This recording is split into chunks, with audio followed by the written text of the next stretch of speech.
The stars did not care about the report. They never did. But ROQ read it anyway, alone in his small monitoring post at the edge of human space, the kind of place the Galactic Conclave sent junior observers when it did not want to think about them. The post had 6 rooms. ROQ used 2. The others collected dust, which was fine, because there was nothing out here worth paying attention to. Or so he had believed. The report in his hands was 3 weeks old, pulled from the automated probes that circled the third planet of a quiet yellow star. The humans called it Earth. The Conclave called it Target Site 7 Gamma, a Tier 4 pre-emergence world, cataloged and shelved 200 years ago. Interesting enough to watch. Not important enough to visit. For 2 centuries the probes had sent back the same kind of data. Radio signals, satellite orbits, city lights burning on the dark side of the planet like scattered embers. Wars. Recoveries. More wars. The humans were a noisy species. Always building, always arguing, always making some kind of sound that bled into space. That was what made the silence so strange. For the last 14 months, the probes had sent back nothing. No radio signals. No satellite movement. No light from the cities. The atmosphere was clean. The oceans were calm. The planet looked, from above, like a world that had simply decided to stop. ROQ had filed the standard report. Probable extinction event. Cause unknown. He had recommended the probes be reassigned. He had eaten dinner, gone to sleep, and assumed that was the end of it. He had been wrong. It was the gravitational sensors that woke him, not an alarm. The sensors did not have alarms, because nothing interesting was supposed to happen out here. It was the soft, repeating chime of a proximity flag, the kind the system generated when something large moved through the region. ROQ had heard it 3 times in 4 years, always for comets. This was not a comet. He counted 37 contacts. All of them dropped from fold space at the exact same moment, which should have been impossible. Fold space travel was imprecise. Ships arrived in loose clusters, spread across minutes or sometimes hours. Arriving simultaneously required a level of coordination and technical precision that most Tier 3 species spent centuries trying to achieve. Tier 4 worlds did not do it at all. The ships were dark. No transponder signals. No identification codes. No communications traffic. They held position at the outer edge of the conclave marker buoys, perfectly still, as if they had been there for years and had simply been waiting to be noticed. ROQ's hands were not steady when he opened a channel. The response came in 3 seconds. The voice on the other end was calm, low, and human. It spoke in standard galactic with no accent, which meant the speaker had learned it from recordings rather than from teachers. It was the kind of language skill that took a very long time, or a very dedicated effort. The voice said its name was Osei. It said that it held the rank of admiral. It said that the human species was formally requesting an introduction to the Galactic Conclave, and that it hoped the timing was not inconvenient. ROQ stared at his screen for a long moment. Then he asked Osei how they had achieved simultaneous fold space emergence. Osei said, very politely, that they had worked on it for a while. The next 6 days were the strangest of ROQ's career, and his career had not been short. He relayed the contact report to Conclave Central. The reply took 11 hours, which was fast by bureaucratic standards and meant that someone important had read it personally. The reply told ROQ to maintain communication, make no agreements, offer no concessions, and wait for a formal delegation team. He relayed this to Osei. Osei said that was perfectly fine. The fleet would wait. And it did. For 6 days, 37 human ships sat at the edge of conclave space, and they did not move. They did not probe. They did not scan. They did not send any secondary communications or attempt to contact the conclave through any other channel. They simply held their position, patient in a way that ROQ found more unsettling than any aggression would have been. Aggression he understood. This quiet confidence, this willingness to simply wait without any sign of anxiety, felt like something else entirely. On the 3rd day, ROQ asked Osei if the crew was comfortable. Osei said they were fine. On the 4th day, ROQ asked if they needed anything. Osei said no, and thanked him for asking. On the 5th day, ROQ stopped trying to fill the silence and simply sat with it. He used that time to study the ships on his long-range sensors. The hull design was nothing like anything in the Conclave database. The materials were not familiar. The power signatures were large and stable, which meant the drives were more efficient than they should have been for a species that had allegedly been a Tier 4 world 14 months ago. The weapons systems, and there were weapons systems, were fully cold. Not powered down. Cold. As if the decision not to use them had been made so long ago that no one on those ships was even thinking about it anymore. At Conclave Central, High Warden Drell received the same sensor data. He read it once. He handed it to his aide and told the aide to process the humans through standard membership evaluation. They are a primitive species that got lucky, Drell said. Process them like any other. His aide noted the order and said nothing. ROQ heard about the response on the 6th day when the delegation team finally arrived. He looked out his small observation window at the human fleet, still holding position, still silent, still perfectly still against the stars. He had a feeling, deep and quiet and not entirely comfortable, that High Warden Drell had made a mistake.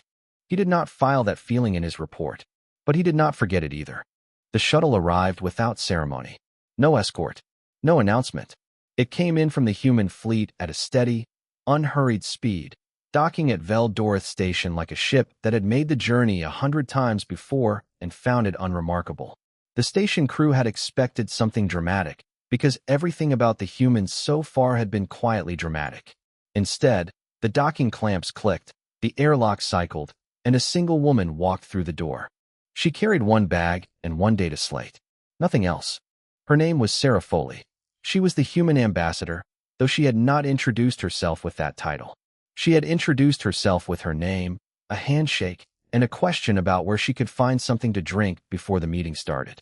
One of the Dralhari staff had pointed her toward the station's common area, and she had thanked him by name, which he had not told her, which meant she had read his identification tag in the 2 seconds it took her to glance in his direction. He reported this to his superior, who reported it upward, and by the time Foley sat down at the negotiating table, High Warden Drell's office had already received 3 separate notes about her. None of them were comfortable reading. The Dralhari delegation across the table from Foley numbered 9. They had legal specialists, translation experts, a cultural advisor, 2 security consultants, and a senior diplomat with 40 years of membership negotiations behind him. They had prepared for 6 weeks. They had 300 pages of standard conclave membership law ready to walk through, point by point, in the traditional manner. Foley set her data slate on the table and slid it to the center. "Our application," she said. The senior diplomat picked it up. He read the first page. Then he read it again. Then he handed it to the legal specialist without a word. The legal specialist read 3 pages and then looked up at Foley with an expression that ROQ, watching from the observation gallery above, could not entirely translate. The application was 412 pages long. It was written in formal Dralhari legal language, using the correct grammatical structures for binding treaty documents, with citations from conclave membership law going back 1100 years. It had footnotes. It had amendments. It had a full index. It had been prepared, as best as the specialist could tell in the first 30 minutes of reading, without a single error. Foley drank her water and waited. The meeting that was supposed to take 2 days took 4 hours. The human application had already addressed every standard objection, every clause, every loophole that the Dralhari legal team had historically used to slow down membership proceedings. There was nothing to negotiate that had not already been pre-negotiated, nothing to flag that had not already been addressed, no delay tactic that had not already been anticipated and countered. By the end of the 4th hour, the senior diplomat had stopped looking at the document and had started looking at Foley instead.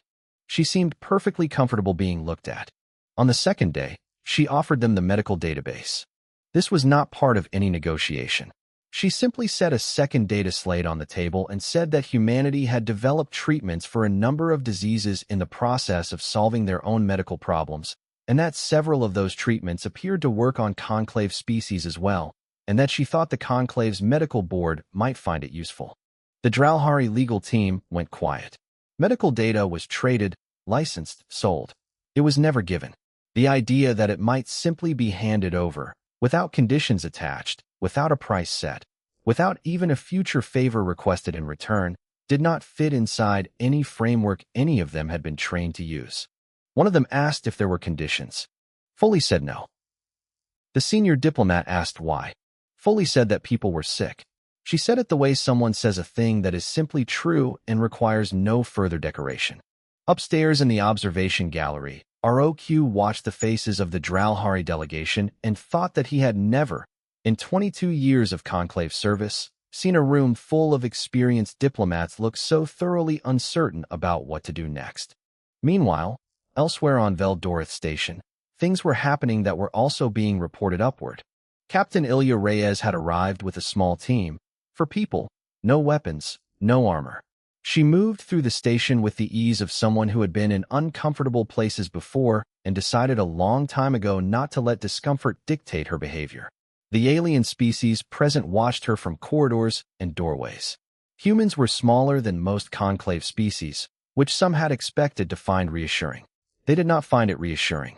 There was something in the way Reyes walked, not aggressive, not tense, but settled in her own body in a way that communicated clearly that she knew exactly what she was capable of and had no need to prove it to anyone.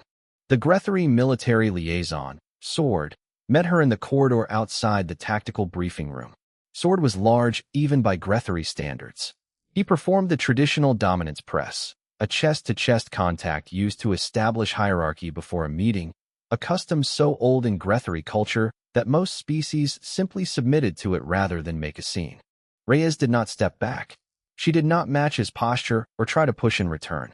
She simply stopped, looked up at him, and smiled. Sword had never had a creature smile at him in that moment. He did not know what to do with it. He stood there for 2 full seconds, which was, for him, a very long time to stand somewhere and accomplish nothing. Then Reyes said it was good to meet him and walked past him into the room. Sword stood in the corridor for another moment. Then he followed her in.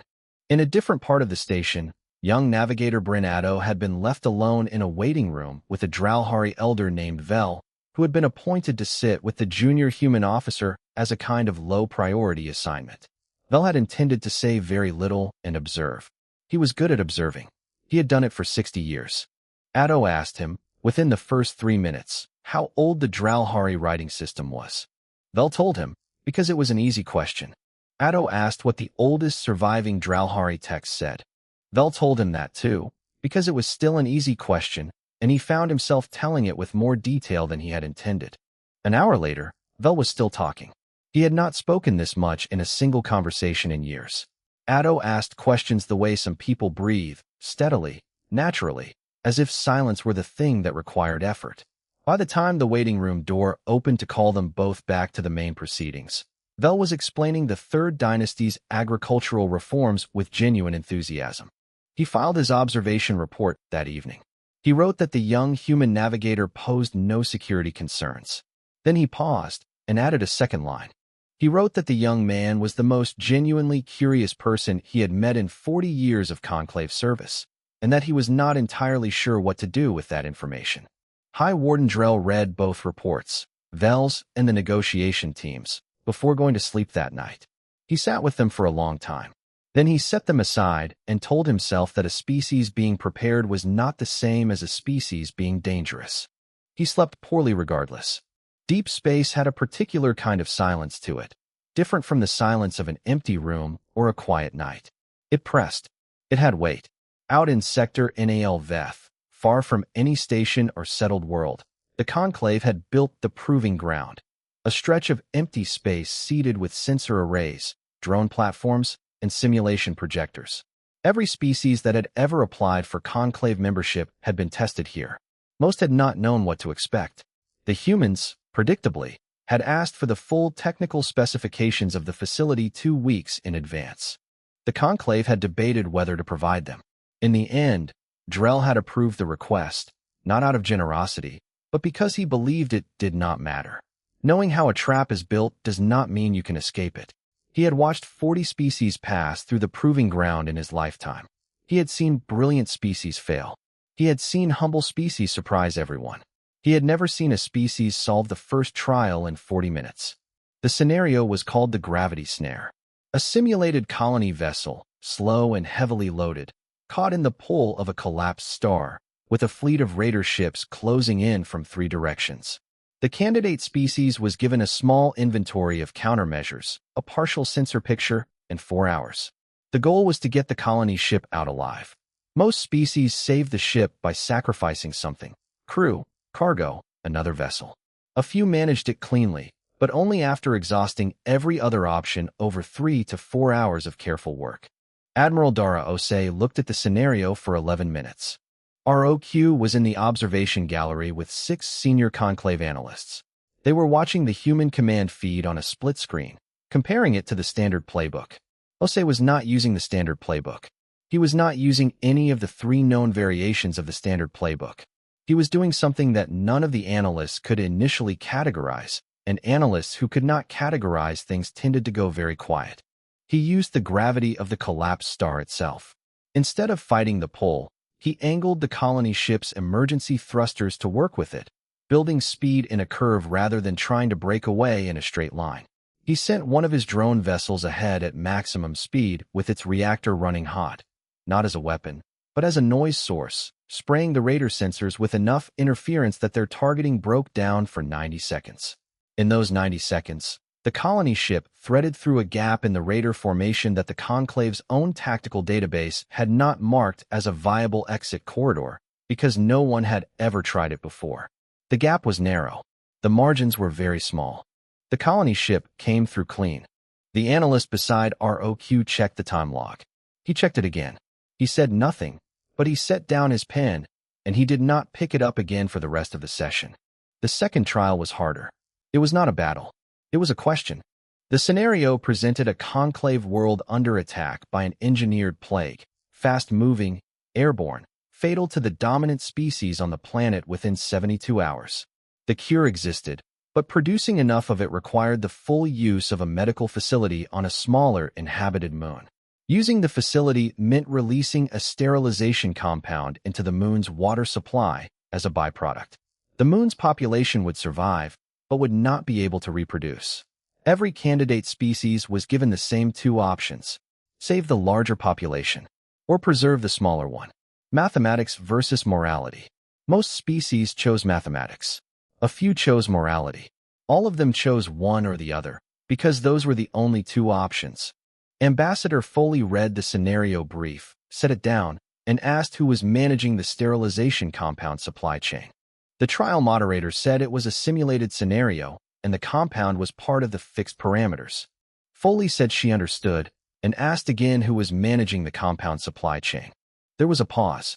The moderator said that the simulated logistics network was administered through a central distribution hub 3 systems away. Foley asked if the hub had an isolation protocol. It did, technically. It was a part of the simulation that no candidate species had ever engaged with, because no candidate species had ever thought to ask about it. The isolation protocol could hold a partial quarantine, not a full one, not enough to save everyone, but enough to slow the spread of the plague to a rate that human medical teams could theoretically match with a mobile treatment program, if those teams were willing to work inside the quarantine zone. Inside the quarantine zone meant exposure. It meant risk.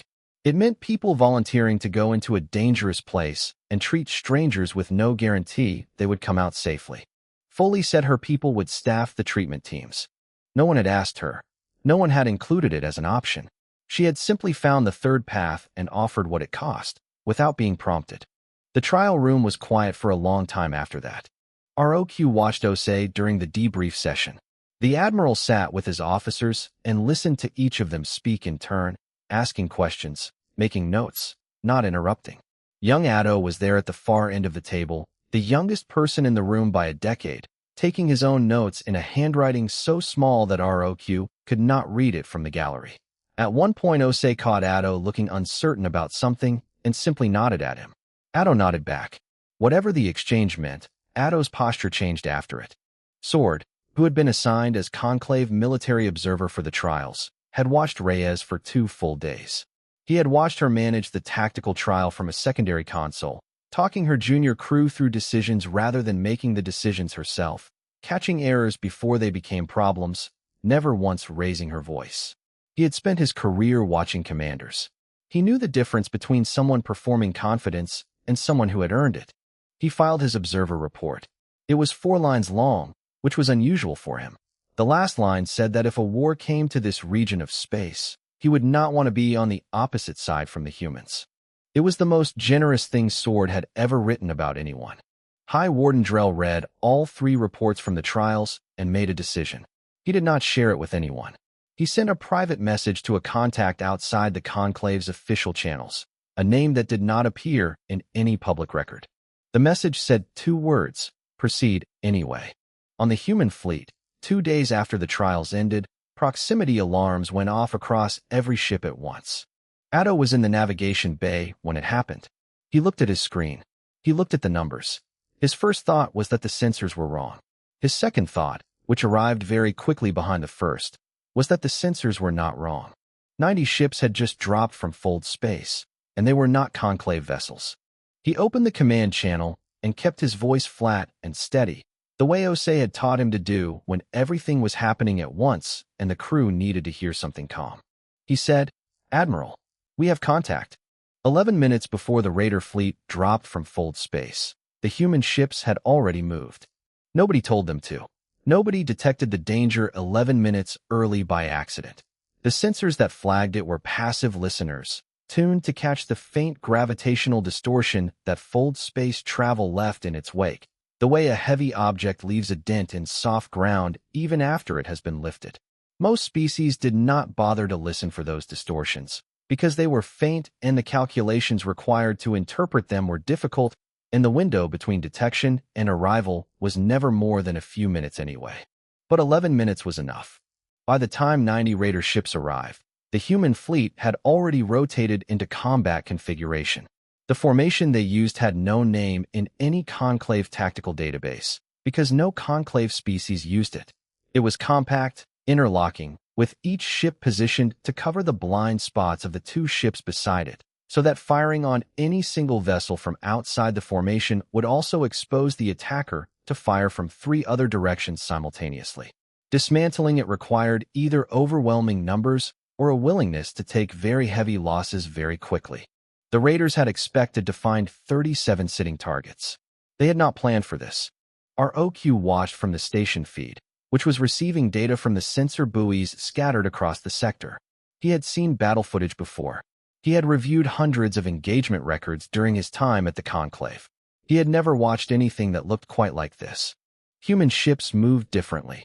Other species flew in smooth arcs, correcting course in long, graceful adjustments.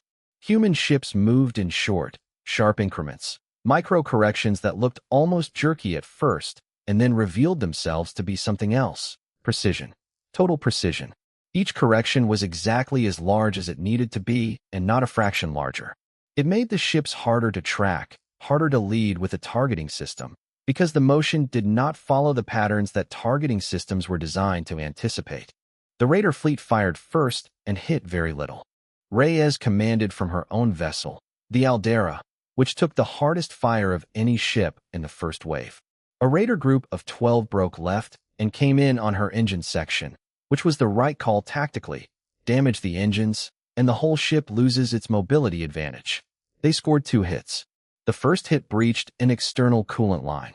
The second hit struck the secondary power coupling, and the lights on her bridge dropped to emergency level for 4 seconds. In those 4 seconds, she rerouted the power, isolated the breached section, redistributed thrust load to the remaining drives, and issued 3 targeting orders to the gunnery team. When the lights came back up, 2 of the 12 Raiders were gone, and the other 10 were no longer on an attack heading. They were trying to get away from her. She let them go. Her orders were to defend. She stayed in her lane. He decided, somewhere in the middle of that state, that he understood why Osei was so calm all the time. When the Raider fleet broke, it broke completely. Not a tactical withdrawal, not a regrouping, a rout. Ships peeling off in different directions, some went to Fold space before they were even clear of the engagement zone, which was dangerous and reckless and the kind of choice that only happened when people were afraid. The human fleet held position. No pursuit. No firing on retreating vessels. The guns went cold. Sword saw all of this from the sensor platform on Vel Dorith Station, and in the 43rd minute of the engagement, he made a decision. He had known, from the moment Drell's private message went out, what was being planned. He had not agreed with it. He had told Drell he did not agree with it. Drell had told him that his opinion had been noted, and that he should continue his assigned duties. Sword had continued them, because he was a disciplined officer and because he had believed, until the battle began, that the humans might simply be overwhelmed and the whole problem would resolve itself. They were not overwhelmed. In the 43rd minute, Sword transmitted a full sensor package to the human fleet, radar coordinates, formation data, the private communication channel Drell had used, and a technical record of the authorization order. He did it without hesitation, the way someone does a thing they have already decided to do and are simply waiting for the right moment to act on. Then he went back to his post and waited for the consequences. The battle ended 6 minutes later. Osei opened a channel to Veldorth Station. His voice was exactly the same as it had been on the first day, when he had introduced himself to ROQ. Calm, low, unhurried. He reported the engagement. He said that the human fleet had been attacked by a non-conclave force of 90 vessels at coordinates he then listed precisely. He said that the force had been repelled with no human ships lost and moderate damage to 4 vessels. He said that he was attaching the full sensor log of the engagement, including pre-engagement detection data, for the Conclave's review. He did not accuse anyone. He did not use the word ambush. He did not mention Drell's name or Sword's transmission. He simply stated what had happened and provided the evidence. Then he said that the human fleet would hold position while the Conclave reviewed the log, and that he appreciated their time. ROQ listened to the transmission and then sat very still for a while. He had spent his career among diplomatic professionals, people who had spent decades learning how to use words precisely and carefully to achieve specific outcomes. He had thought he was good at recognizing when someone was doing it. He had not expected to see it done this well. In the hallway outside the station's main communications room, 2 Dralhari officials were already arguing in hushed voices about the sensor log. By the next morning, the log had been leaked to 3 separate Conclave member species who had not been present in the room. By the afternoon, it had been seen by the senior councils of 7 of the 11 Conclave members. High Warden Drell spent that afternoon in his office with the door sealed. He was not frightened of the human weapons. He had seen the battle footage. He understood what the weapons could do. What frightened him was the transmission. The precise, polite, devastatingly thorough transmission that contained everything and accused nothing and left every single conclusion to be drawn by the people reading it. He had been outmaneuvered, not in battle, in the 3 minutes after the battle ended. He sat with that for a long time. The Grand Assembly Hall of Veldorth was built to impress, which it did.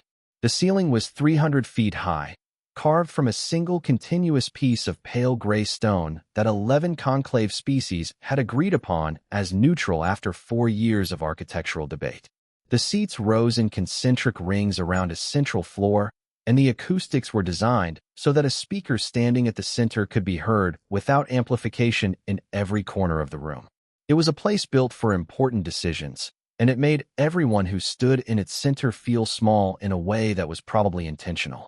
Osei stood there and looked small, the way humans generally did compared to most conclave species. Then he started speaking, and the size of the room stopped matching. He did not use notes. He had not prepared a formal speech, or if he had put it away. He spoke the way someone speaks when they have been thinking about something for a long time and have finally decided to say it plainly.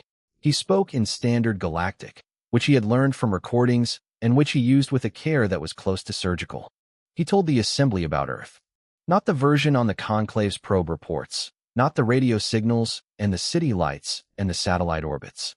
He told them about the wars, about the centuries when humans had come very close, multiple times, to ending themselves entirely through a combination of violence and poor decisions and the particular human talent for building things that were more powerful than their wisdom at the time. He told it without softening it, without the diplomatic hedging that usually smoothed these kinds of disclosures into something palatable. He described the disasters with the same steady voice he used for everything else. The assembly listened. Assemblies did not usually listen. They processed, they evaluated, they waited for the part where they could speak. This one listened. Then Osei said why they had come. He said humanity had not arrived because it was ready. He said any species that believed itself truly ready to join a 4,000-year-old galactic alliance was probably not paying close enough attention to itself. He said humans had come because they had finally understood, after a long and painful time, that the largest problems they faced could not be solved alone, that they needed partners, that asking for help was not weakness. It was the first step toward anything worth building. He said he was asking for partnership, not recognition. The assembly was quiet when he finished. Not the polite, formal quiet that followed most addresses, but the kind of quiet that happens when a room full of people is doing genuine thinking. High Warden Drell rose to speak. He had lost his coalition. The sensor log from the battle had done what Osei's careful transmission was designed to do. It had spread, been read, been discussed, and had destroyed the political alignment that Drell had spent months constructing to block human membership. 7 of the 11 conclave members had already indicated they would vote in favor. Drell could not stop the outcome with numbers. But he was not trying to stop it with numbers. He was making a different argument, and ROQ, watching from the observer's gallery, recognized that it was not entirely wrong. Drell said that the danger of the humans was not their ships or their soldiers or even their legal team. He said the danger was what they believed. He said that a species which arrived in a 4,000-year-old civilization and quietly began demonstrating, through every small action, that the civilization's way of doing things was not the only way. That kind of species did not conquer. It changed. Change, Drell said, in a system this large and this old, was more disruptive than any weapon. He had watched 3 civilizations collapse in his lifetime, not because they were attacked, but because they changed faster than they could hold themselves together. He was not shouting. He was not angry. He was an old creature making an honest argument about something he genuinely feared, and the assembly heard that, and some of them were moved by it. But ROQ had already made his decision. He had made it 2 days earlier, in a private conversation with Foley that he had requested and which she had agreed to without asking why. She had told him something that no human had said publicly, that Earth was running out of time. Not dramatically, not catastrophically, but in the slow, grinding way that resource limits worked. Within 80 years, the human colonies would face shortages that no internal solution could fully address. The Conclave's trade networks were the only viable path through. Humanity was not here because it was powerful. It was here because it was running out of options and had chosen honesty over pride. ROQ had sat with that for a long time.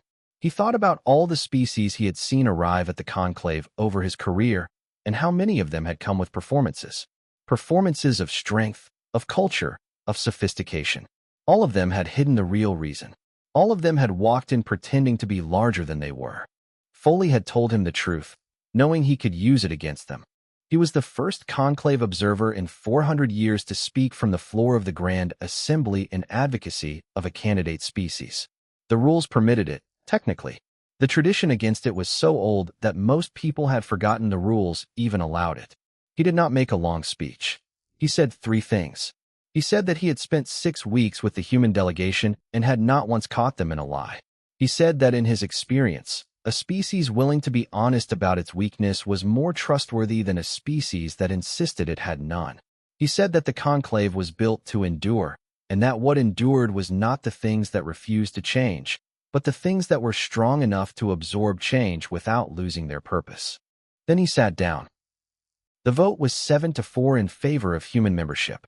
Drell left the assembly floor without speaking to anyone. He went directly to his office and sealed the door. His aide waited outside for 2 hours, then left. Late that evening, Drell sent a message to Osei. It said that he was requesting a private meeting. It said that he would understand if the request was declined. Osei replied within 10 minutes. He said he would be glad to meet. He asked if Drell had any dietary preferences he should know about for the meal he was planning to provide. Drell read the reply twice. It was the second time in a week that a human had done something he had no framework for. His aide, the next morning, found him at his desk reading the human medical database that Foley had given freely to the negotiating team weeks ago. He was reading the section on Dralhari cardiac conditions, which were the leading cause of death in Dralhari adults over 120 years old. Drell was 143. The aide chose not to comment on this. Some things did not need to be said out loud. On the human ship Aldera, Addo heard the vote result over the command broadcast and stood very still for a moment. He was alone in the navigation bay. The crew was celebrating elsewhere on the ship, and the sound of it was filtering through the walls, and the sound was good. He pressed one hand against the hull of the ship and felt the faint hum of the drives through his palm. He thought about Earth. He thought about what Osei had said in the assembly. He thought about all the things he had not known were riding on this trip when he had boarded the ship 14 months ago, thinking it was simply an assignment. Then he picked up his navigation log and wrote the new coordinates at the top of the next page, which was his own private way of saying that the next part was starting. He was ready for it. A year is a short time in the life of a 4,000-year-old civilization. Empires have been built in years, but they have also been built for centuries and lasted millennia, and the Galactic Conclave was not accustomed to things changing quickly. It had procedures for change. It had committees for change. It had a subcommittee specifically for reviewing whether the main committee on change was operating correctly. The system had worked, in its slow and grinding way, for longer than most civilizations had existed. And then the humans arrived, and a year passed, and things were different. Not loudly, not in the way that histories later would make it sound, when the stories simplified everything into moments and battles and speeches. The difference was quieter than that, and stranger. It was the kind of difference that you noticed in the edges of things, in the conversations that happened in station corridors, in the questions that junior conclave staff started asking that no one had asked before, in the way that certain problems, old and accepted and silently understood to be unsolvable, suddenly had people looking at them again. The first joint human-Dralhari trade route opened 4 months after the vote. It connected 3 human colony systems to a Dralhari distribution hub that had been running below capacity for 60 years. The humans provided fold space navigation data that cut transit time by 40%. The Dralhari provided raw material access that the human colonies had been short on for 2 decades. Both sides gained more than they gave up. This was noted and discussed and found to be unusual because most conclave trade agreements were exercises in each party getting slightly less than they had hoped for. Foley had designed the terms. She had spent 2 months in closed sessions with Dralhari trade officials who had not liked her at the start and were not entirely sure what to make of her by the end, except that every time they tried to find a place where her proposal favored humanity at the Dralhari's expense, they could not locate one. This unsettled them more than an obvious imbalance would have. An obvious imbalance they knew how to respond to. Fairness, genuine fairness, required a completely different set of tools, and they were not sure they had them. The second development was Sword. His defection had created a problem for the Grethari government, which solved problems the traditional way, by demanding that the problem be returned so it could be dealt with internally. Sword declined. The Grethari filed a formal complaint with the Conclave. The Conclave referred the matter to its legal committee. The legal committee spent 2 months finding that the relevant law was ambiguous. In the meantime, Sword had filed a petition for diplomatic asylum with the human delegation, and Reyes had approved his quarters assignment herself, which was not technically her authority, but was also not technically outside it, and no one had immediately told her no. He lived on Veldoreth Station in a set of rooms that were slightly too small for his species, but that he did not complain about, and he spent his days doing something no one had expected from him. He wrote tactical manuals, at first, structured analyses of the battle in Sector Nal Veth, written in precise Grethari military language, that quickly circulated through conclave defense councils as the clearest breakdown anyone had produced of how human fleet tactics actually worked. Then something else. He wrote a personal account of the dominance press in the corridor, and what had happened when Reyes smiled at him, and what that moment had made him understand about the difference between strength that needed to prove itself and strength that did not. It was a short document. It was shared widely in ways Sword had not anticipated, and it produced conversations that lasted much longer than he did. The meeting between Osei and Drell took place in a small room on the station, with food that Osei had arranged and that Drell ate, slowly, while they talked. No aides. No record. Neither of them spoke about this meeting in public afterward, and the details came out only gradually, in pieces, from oblique references in letters and reports. What was clear was that they talked for 4 hours. What was clear was that when Drell came out, he looked different, not softer, not changed in any visible way, but different in the way that someone looks when they have put down something they have been carrying for a very long time. His political position did not reverse overnight. His objections did not evaporate. But 3 weeks after the meeting, he authorized the Dralhari Medical Board to begin a collaborative research program with the human medical database that Foley had given freely, and he attached his own name to the authorization rather than delegating it. His aide noted this. The aide had been with Drell for 30 years and had seen him do many things, but had never seen him attach his name to something collaborative. ROQ was assigned as Conclave Liaison for Human Affairs. The title had to be created because no existing title fit what he was doing, which was not quite diplomacy and not quite observation and not quite arbitration, but contained elements of all three. He found that he did not mind the imprecision of it. He had spent his career fitting things into categories. He was finding that some things were better understood without one. Addo received his new commission 6 weeks after the vote. He was given command of the Inquiry, a joint survey vessel with a crew drawn from 4 species, the first ship the Conclave had ever crewed on a multi-species basis rather than assigning each species its own vessel. The concept had been proposed twice before in Conclave history and rejected both times for the practical reason that species with different biology, different customs, and different languages tended not to coordinate well in close quarters. Addo's approach was to spend the first month asking every crew member the same question Vel had answered in the waiting room. Where did your species' oldest surviving story come from? The answers were different every time. The conversations that followed were long. By the end of the month, the crew was eating meals together, which had not been planned, and solving navigation problems collaboratively, which had also not been planned, and the efficiency metrics for the vessel's first operational trial were the best any survey ship had returned in a decade. ROQ stood at his observation window on Veldoreth and watched the new wave of human ships arrive.